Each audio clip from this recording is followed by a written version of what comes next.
Hello, everyone, and welcome to the Lit Up Lightworker Podcast, empowering you with simple, practical, step-by-step spiritual tools and practices to follow your purpose and light up the world. You can access all episodes of the podcast on Apple Podcasts, Spotify, Stitcher, and TuneIn, and be sure to subscribe to my YouTube channel for more videos and interviews all about finding and following your life purpose. My name is George Lizos. I'm a spiritual teacher, psychic healer, the #1 best-selling author of Be the Guru, Lightworkers Gotta Work, and Protect Your Light. And today I have with me Vix Maxwell. Vix Maxwell is a creator of New Age Hipster, a spiritual home for good witches, lightworkers, starseeds, and spiritual seekers. A priestess for present times, modern mystic and spiritual teacher in Converse sneakers, Vix supports her worldwide community in reconnecting to their own light, inner guidance, and power through soul readings, courses, online spiritual development circles, spiritual business coven, podcast, blog, and social media channels. Vix is a best-selling young adult fiction author of the Santolsa Saga series, author of Witch Please, published by HarperCollins, and The Angels Among Us Oracle, published by Rockpool Publishing. Vix, welcome back to the Lit Up Lightworker Podcast. Thank you so much. I'm so excited to be back and doing this again. This is so cool. I am so excited to have you here. I was just telling Vix before we started, Vix is episode #1 of the podcast. This podcast essentially started with doing Instagram lives that I later kept and I saved, and eventually I launched the podcast where I published those Instagram lives into a podcast episodes, and Vix was #1. So I thought I would bring her back after 100 and something episodes to catch up, to reconnect a little bit and catch up on the topics we started talking about, which is something I'm very passionate about and Vix is very passionate about as well. So I am so excited to get started, Vix. So since we last chatted like on the podcast, you have multiple products out. You have your young adult books out, the whole trilogy, right? Mm-hmm. Then you have your Angels Among Us Oracle cards, and you have Witch Please. Can you please share a little bit around the intention behind those products and how they fit in within your work as a New Ager, essentially? Oh gosh, that's like a really big question. Yeah, it's so interesting. Like I think last time we spoke, I don't even think the book had come out. No, nothing had come out. Yeah, when we had that last conversation. I think I'd been working on the Santolsa Saga, the fiction stuff. Yes. And I think I had 1 or maybe 2 of the books out. But yeah, it's really fun to like come back and have these conversations and be like, oh wow, look at all the things that have happened since this moment. Because like I think so often we just kind of move forward and we think, oh, I haven't done anything and nothing's happening. And then it's like, if you just stop for a minute and reconnect with George on his podcast, it's like, oh, wow, actually, all these cool things have happened. Exactly. Yeah. So in terms of like the intention, that's such a beautiful question and something that's probably really difficult to answer in just, however long we've got here to talk today. But I think, the intention really for everything that I've done, whether it's the fiction work or the oracle or the book or like any of my courses and everything, my intention is really just to help people to kind of find themselves and to reconnect with themselves. Because I think we know what it's like. It's so noisy in this world and it's just getting noisier. Like, last time we spoke, I certainly wasn't on TikTok, and now it's like everyone's on TikTok. Yes. Everyone's on social media, and it's like, it's just blowing up, and it seems to get like bigger and bigger every day. And, there's more and more people who are kind of trying to get our attention.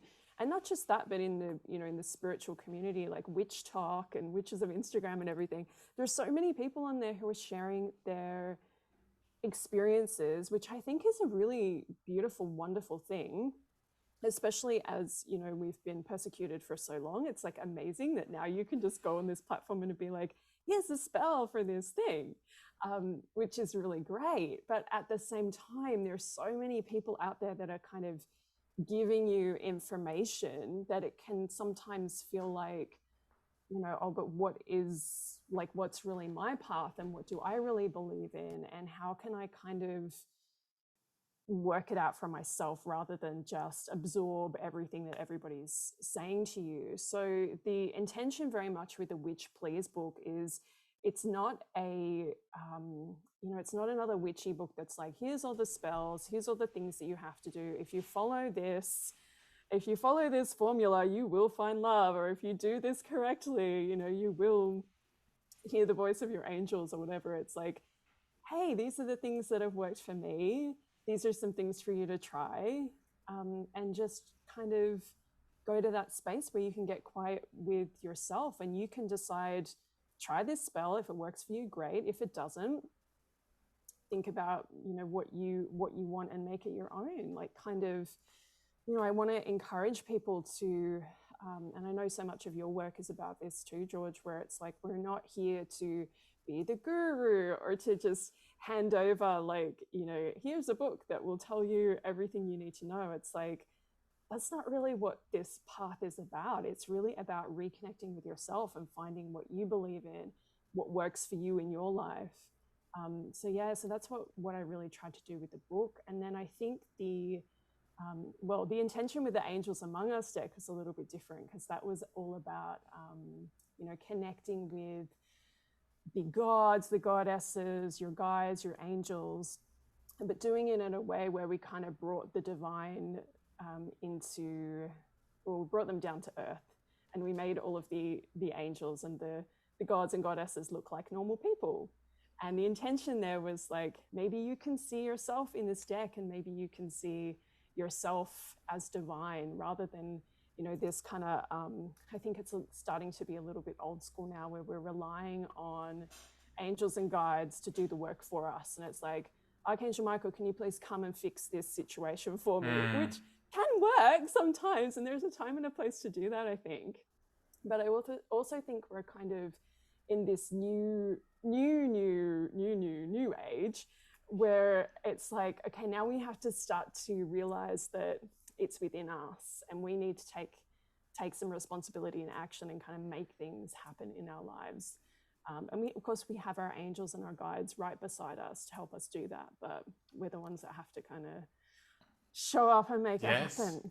I think you've just given me the idea for the title of this podcast, the New Age. New Age. Yes. It makes so much sense, because we started this conversation talking about being a Christian witch.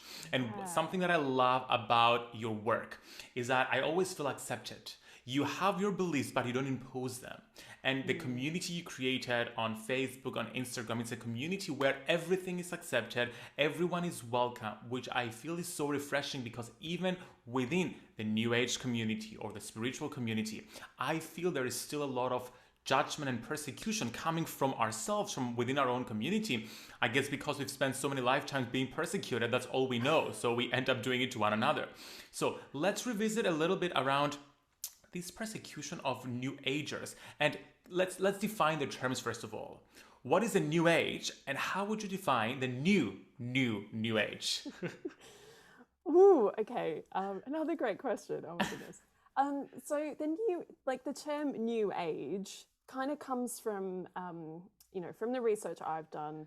It's kind of the movement that was happening around like the 60s and 70s, where a lot of people were starting to move out of kind of traditional religious communities and looking for something more. So people started getting into yoga, they started getting into the yogic teachings, they started getting more into the occult.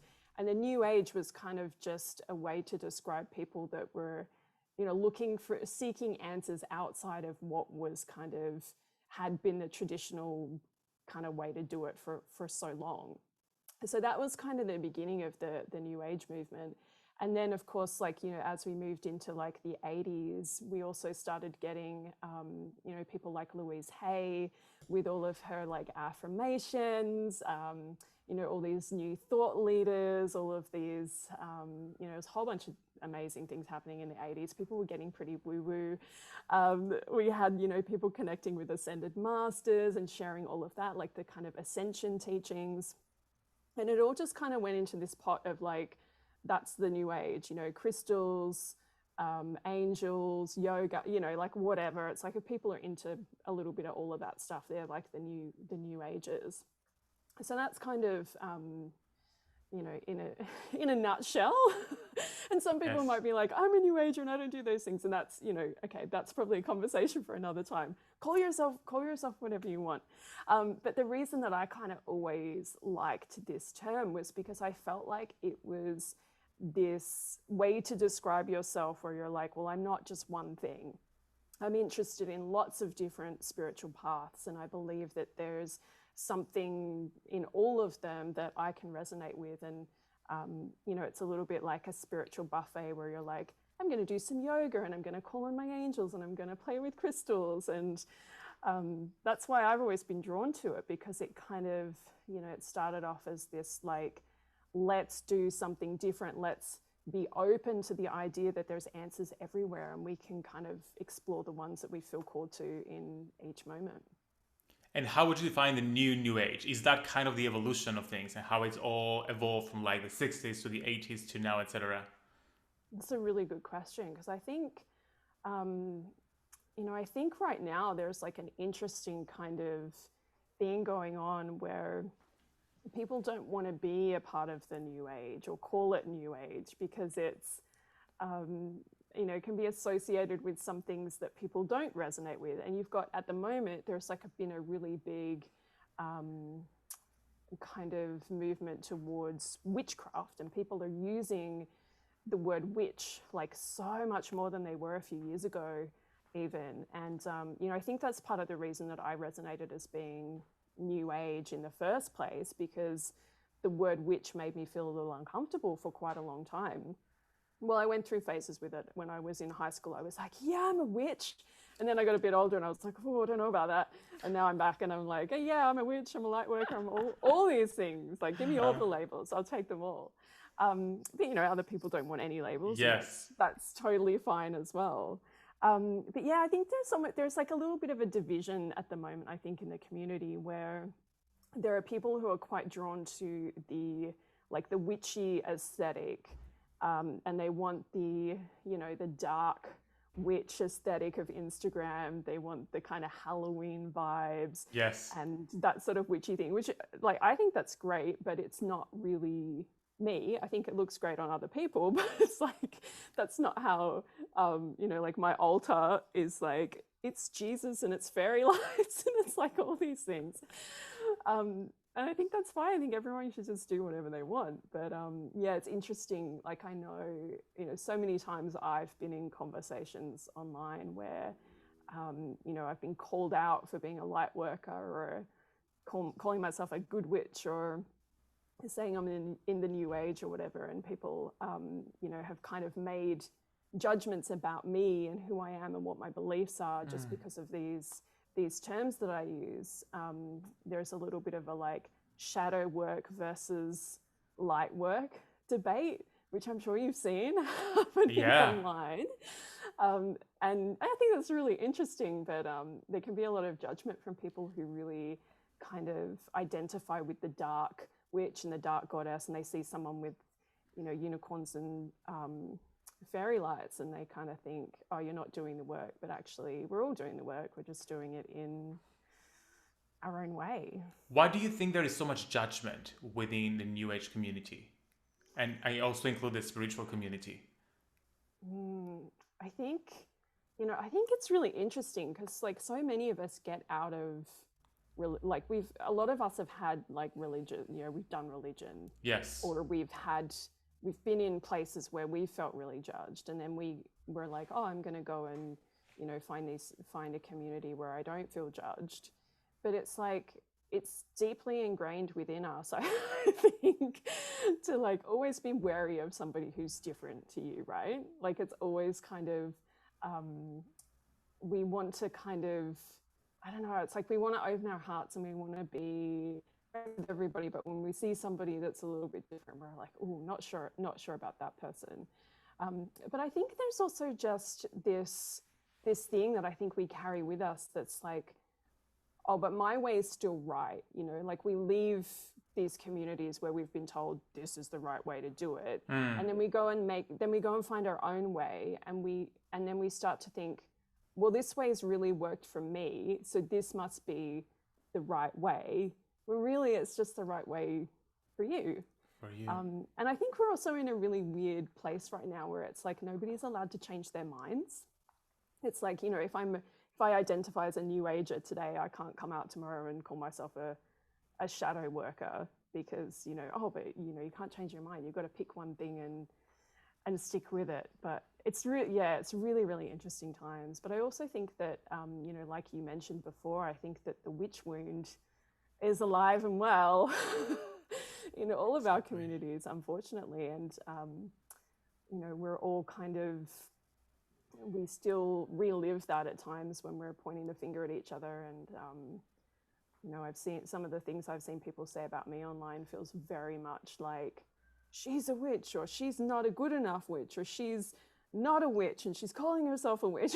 Like, you know, so much. I think people get so tripped up on religion, on spirituality, and it's a question I keep asking myself: why can't people just accept that there are different paths to source for every single person, and those paths can change, and many paths can be correct, and there's not right or wrong way. I think we've both have had experiences of people calling us out on YouTube, especially I get a lot of dogmatic Christians coming on to me, and they're like, you're channeling demons. And I'm like, first of all, the word demon is a cultural appropriation of the ancient Greek demon, which were beings of the light that were just changed by Christianity to just make them look into something evil.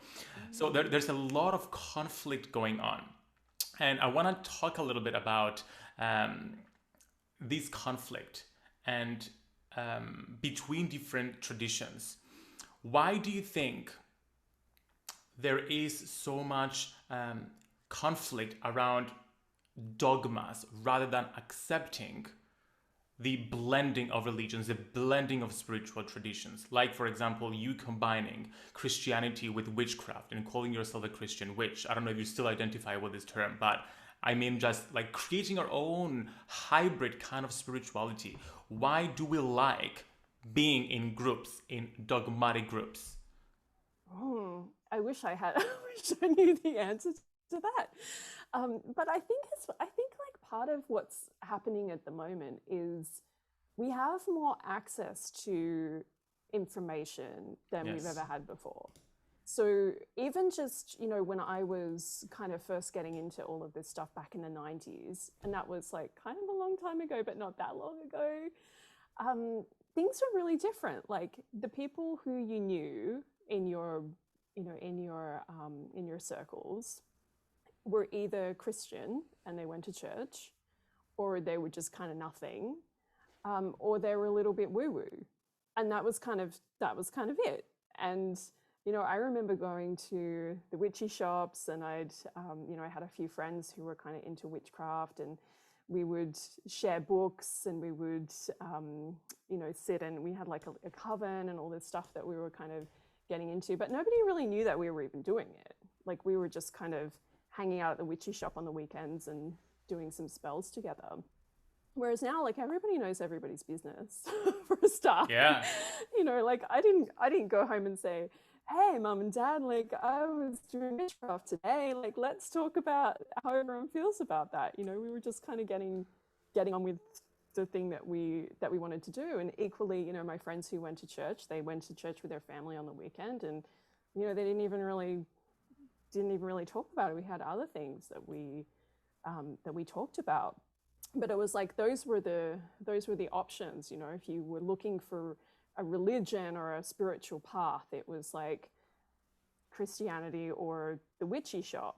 And now it's like you can go online and you can find like so many different paths and different teachings, and it's so exciting to me. Like I found so many things, you know, in these last few years that have just like, wow, this is really cool. And you know, I've gone on my whole journey with Kundalini yoga as well, which is something I never would have found if it hadn't been for all the information available on the internet. So yeah, so we've got this thing where it's like everyone's finding these new paths, but we're still, I think, kind of in that mindset of like, oh, but you can only pick one of these things, you know, like it's, yeah, it's a really, really interesting time. And I think that we just kind of haven't caught up yet. Like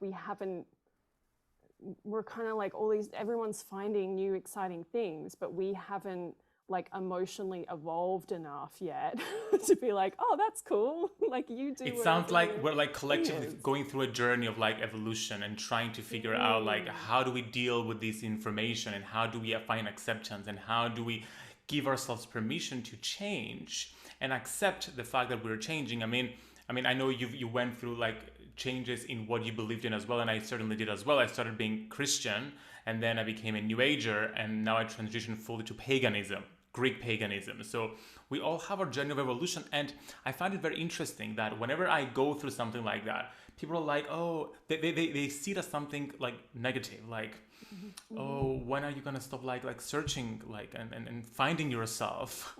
And I'm like, well, just because you just accepted what your parents taught you was right doesn't mean that it's actually right. I mean, it may be right for you, but it's a journey that we all go through, and I'm just following my journey rather than just accepting things as they are and not challenging the status quo. Speaking about that, let's talk a little bit about cultural appropriation, because I feel New Agers get a lot of bad rep around that. Where do you stand on cultural appropriation, and is there a gray area there? Ooh, okay. As soon as you said that, there's like this little part of me that's like, no, let's not have this conversation. Like, let's not talk about this because, you know, whatever. Can I share what I feel about it? Yes, can I share what I feel about it? I would love to hear that. What I feel about, because I am part of the Greek pagan tradition of honoring the Greek gods and goddesses according to the ancient Greeks. So we're evolving and growing that tradition. At the same time, I still use turkey feathers to clear my energy, which is Native American. And I still use singing bowls, like Tibetan singing bowls, which are part of a different tradition. Which, like in a textbook way, it would be like, oh, you're culturally appropriating a culture. My perspective is, because there is so much information, because everything is so available, there will be instances where we borrow and we use tools and practices from other cultures. New Age is all about that. It's all about blending different traditions. But the key distinction behind doing that and being respectful is knowing the history, knowing where it came from, and acknowledging that publicly as well as privately in your own connection time. For example, I'm using, let's say, for example, turkey feathers. I've done my research. I've Googled the history. I've read. I've educated myself as to, okay, what is the culture who used that? Or what is the culture that used Tibetan singing bowls? And how did they use them? In the aim to like respect the tradition and acknowledge that, while at the same time using it in my own practice. So I think educating ourselves and respecting and acknowledging that, you know what, this is something that I'm borrowing for this purpose, and I acknowledge the history, and I'm not trying to change the original purpose of this. I'm just borrowing it for my own purpose. I think that personally, for me, it makes me feel okay with doing something like that. How have you negotiated this within you? Yeah, it's such a great like, it is a conversation that we do need to be having. And I think at times, well, I think it's a constant evolution and learning process. Yeah. And so, you know, how I feel about it right now may not be how I feel about it in a few years' time. You know, once you have more information and you've talked to more people and had more conversations. But you know, one thing I think that we forget in the conversation about cultural appropriation is that not all people from one culture have the same beliefs and opinions about things. And so if one person from a culture says, you know, this has happened, I've had a lot of conversations around this with Kundalini yoga, and you'll get somebody saying, you shouldn't do it because it's not your culture. You may even get someone from that culture saying, this isn't for you. And then you'll get someone else from that culture saying, come to my class, I want to teach you. So it's very difficult to say, well, you know, then we shouldn't do it because one person from that culture or a group of people from that culture don't want you to have access to that information. So you have people from a particular culture who are actually creating businesses, and they want to teach people, you know, they want to teach the Western people the teachings that they know, because they know it's going to help, and they want to share that, and they want to be open about it and say, you know, this works really well. Like, we want you to have access to this. And then, of course, there's other people that say we don't like that. One thing I found really fascinating was, you know, I was following all of the conversations around using white sage in your practices, and a lot of people were saying, you know, don't use white sage because it's a Native American practice, and if you're not a Native American, you just shouldn't do it. And you know, that was a massive conversation everyone was having a couple of years ago, and I was like, okay, maybe I shouldn't be using sage. So I stopped kind of buying it or using it. And then I went to the US, and I walked into a shop that was run by Native American people, and they were selling sage. And they were like, hey, do you want to buy some sage? And I was like, I just found it really like, oh, okay, you know, like there's more than one side to this conversation. Like, yes. There are people who don't want you to have access to that. There are people who are concerned about cultural appropriation, all of the issues around that. And then you have another group of people who are growing it and selling it to make money, and so they can live, and so they can put food on the table in their communities. And I don't think it's just like a yes or no kind of situation. But like you said, I think it's all about understanding as much as you can and speaking to people, and not just speaking to one person and saying, well, you know, I spoke to one Sikh person who didn't like that people from the West were doing Kundalini yoga, so it must be wrong. It's like having conversations with lots of different people in lots of different communities, and then, you know, trying to understand the issues. Well, why wouldn't people want us to do this? And is there a way I can do it that, you know, respects the history? It's like with Kundalini yoga, I was getting really into it and I wanted to understand it better. So I did my teacher training, and I didn't really know if I was going to be a teacher. I just wanted to understand what I was doing, and I wanted the information about the history and where does it come from and why does it work, and how can I, you know, honor the teachings in the best possible way. So I spent a lot of money and I spent a lot of time, and I was like, okay, I'm going to do this. You know, it was like going back to uni and doing this massive course. And I think sometimes, and then, you know, someone will come onto Instagram and say, how dare you culturally appropriate this? And it's like, do you know what I've been doing? Like, do you know how many books I've read and how many people I've spoken to and how many classes I've done from people of all different backgrounds, worked with teachers from, you know, all sorts of places. So yeah, I think that's the biggest thing for me, is like understanding that it's not a black and white issue, and that we need to start thinking about cultural appropriation as, you know, bigger than, oh, well, somebody on the internet told me not to do this, so I shouldn't do it. But, you know, maybe for some people in that culture, they want you to do it. So, yeah. Yes, it's about researching, evolving, understanding that we don't know all the answers right now, but I'm just going to keep on asking questions, keep educating myself, having respect in the back of my mind, in the front of my mind, to ensure that I'm doing this the right way, and keep on having the conversations. I think that's where it's at when it comes to like cultural appropriation, because you can never have a definite answer. It's it's a journey that has to be had. We can have some certain pillars of guiding ourselves, such as, okay, have respect, do your research, educate yourself, like what you've done as well. I think that's very important. Now let's change gears a little bit, and I want to talk a little bit about something that we both love as well, which is divination. And it's something that so I'm going to share my own experience with it. I love oracle cards and tarot cards, and I still use them, and I have massive selection of them, and I get like limited edition decks and all of that. What I found in my journey of doing readings is that eventually I stopped needing them.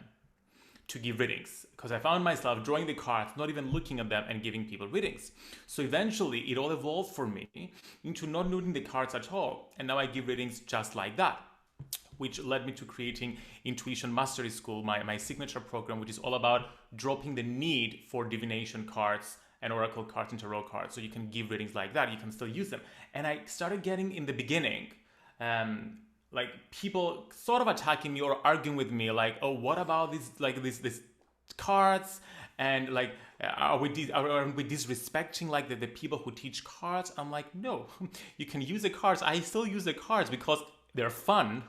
It's just a matter of giving yourself permission to evolve beyond the cards so that you don't depend and rely on the cards. You can still use them because you want to, but you're not relying on them. So let's talk a little bit about oracle tools and divination tools in general, and their value, their significance. Why do you think people love them? Why do you love them? And how have you negotiated this balance between relying on them with liking them and using them and wanting them? Oh, I love this question. Oh my gosh. All your questions are amazing. I wish I wish you'd emailed me them beforehand and I would have had like some really great answers. Yeah, this is a good one, because I've seen people online. I did psychic hotlines for a little while. I worked at the psychic hotline, which is a very interesting experience. Anyway, that's a conversation for another time. But there used to be this thing that people would do in their bio, like some of the different psychics, and a lot of them would say like, I don't use cards, no tools needed. And it was like this thing of, oh, well, I'm a better psychic than anybody else here because I don't need the cards, or I don't rely on the cards. And I always found that to be a little bit like, okay, so you think you're better than us because you're not using the cards, George. But I know that that's not how you see it. Yeah. But I think in the community, there's definitely a feeling of, yes, who's better than who. And you also get in the tarot community, a lot of people look down on oracle cards. So you get all these tarot readers that are like, ugh, oracle cards are for babies, and tarot's the way to go. The real thing. Yeah, exactly. I think it's really interesting because, when I started using cards, I didn't have the same kind of connection that I have now. So the cards were something that could help me to tune in to my intuition, my guides, angels, whatever it is that you feel like you're tuning into. And that really helped me to actually develop my ability to not have to use the cards all the time, because I know it can get a little bit like, oh, I got to pull a card. I've got, anything goes wrong in your life, you got to sit down and do a reading. And I think it's often, I think it's even less for people sitting doing their own cards and more like, I used to get messages from the same person all the time, like, are you available for a reading? Can I meet you for a reading? It's like, maybe you should just take a pause. Like, if you still have this question in 2 weeks, we can have a session, but just, take some time out, try to kind of tune into your own intuition. Yeah, exactly.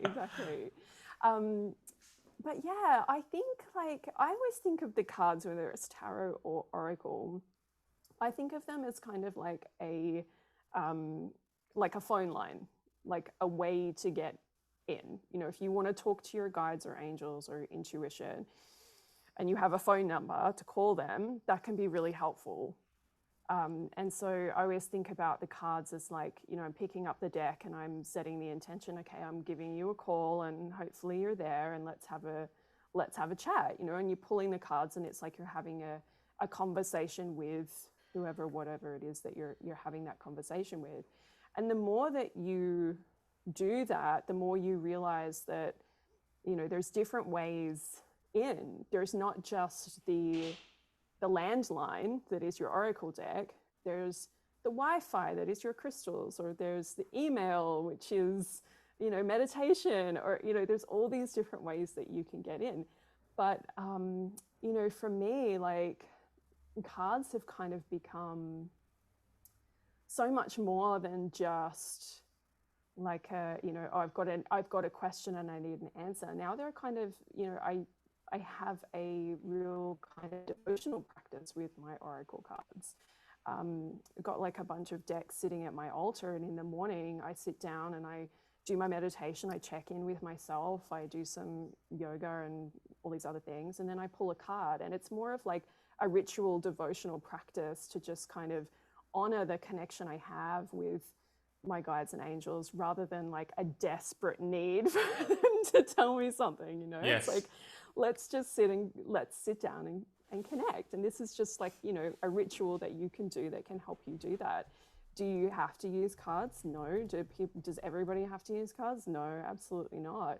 I find something really interesting that happens with me now is when I sit and do a tarot reading for someone, I kind of already know what cards are going to come up. It's like, I know that you see it in your mind. You see it in your mind. Like, I'm seeing the Tower and the Death card and like something else, and you know, like one of them will come out, or it'll be cards that'll be really similar. It's like you're already picking up on what it's going to be. But one thing I love personally, and I think part of this is just about, you know, how does your brain work, and how does your intuition work, and how does your connection work? Because obviously I'm big into storytelling with my fiction work. So I often see doing a big reading, especially like a tarot reading with a few oracle cards, I see this as like telling a story, and you're looking into the story of what's happening right now, or what might happen if you're into reading predictions, what has happened, you know, what do I need to be looking at in the story right now? It's kind of like taking a little pause in the the story of your life and actually reading the page and being like, oh, okay, so this is going on and this is happening. So I really like that. And when I work with clients, it's a really beautiful way to kind of, you know, tell the story of what's going on here. You know, okay, well, I can see this person and I can see this is going on, and, you know, have that conversation.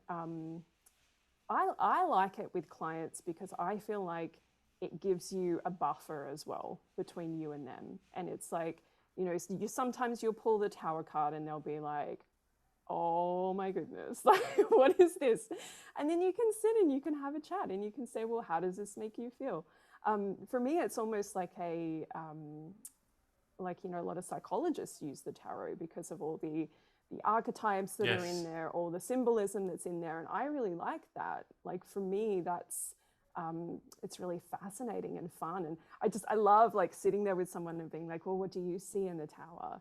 And then all this stuff comes out, you know, like, well, it's scary. And it reminds me of this thing that happened when I was 5 years old. And it's like all of this, you know, and that's stuff. Part of the reading as well. And then you can do healing work, you can go deeper. And what I love about like using cards is the structure they give you with the different spreads. I know you're the queen of spreads.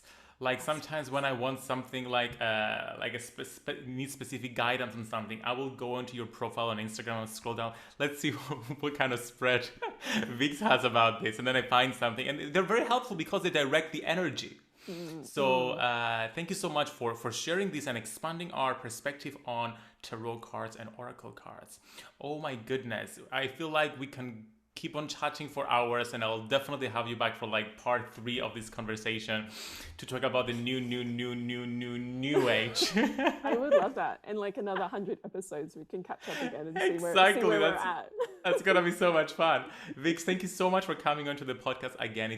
It's always a pleasure having you here and chatting with you. Can you please let everyone know where they can get all of your products, how they can work with you? So the best way to find everything is just to go to my website, which is newagehipster.co, or you can just go to Google and type in New Age Hipster and you'll find me there. And on my website, you'll find all of the courses and all the downloads that you can get there for all of the courses and content that I've created over the years. Lots of meditations, workbooks on just about any topic that you want, manifesting, protection, just everything. Of course, the deck Angels Among Us Oracle is out. You can probably get that wherever you buy your Oracle decks, whether it's through Amazon. If you have a witchy shop that you purchase from, ask them to get it in for you. And the book Witch Please is also available online in witchy shops.